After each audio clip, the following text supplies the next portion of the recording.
Nahanap na namin yung aso namin ng 10 days na wala. Dito lang pala sa dog pound. Saan ka? Gusto mo bumalik doon? Ha? May kaibigan ka na yata doon, ha? Ha? Ano, gusto mo bumalik? Ha? Biro mo, inabot ng 10 days. Grabe yung iyak niya nung makita kami. Dito pala siya sa pound matatagpuan.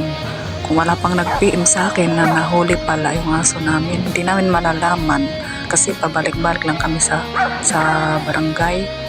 Sinasabi lang sa amin wala daw silang nakita or nahuli na ganitong aso. Oh, grabe ang iyak niya sa tuwa. Makita kami. Pumayat siya. Kawawa. At sa mga magsasabi na pabaya kaming owner or sa mga ibang nagsasabing mga pabaya ang owner sa alaga nila, hindi naman sa ganun na pabaya.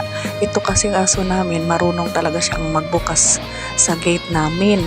Ngayon, pero pag lumalabas naman siya, marunong naman siyang umuwi. Hindi mo siyang tubig.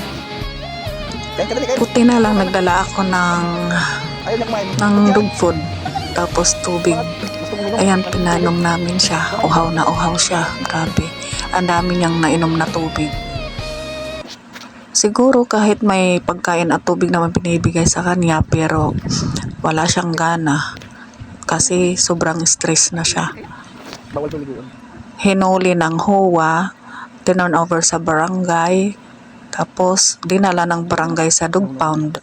Ang tagal namin naghanap pabalik-balik, pero Diyos ko, andito nga lang pala nasa dog pound. Lagyan mo pa. Salamat sa Diyos at nakuha na namin. Uhaw na uhaw. Tapos nakamotor lang kami na single, inangkas lang namin siya. Sanay naman siyang umangkas, kaya okay lang ang biyahe namin, na angkas namin siya sa motor. Gustong gusto niya nang umuwi. Hindi na siya mapakali. Yun na miss niya na sa bahay.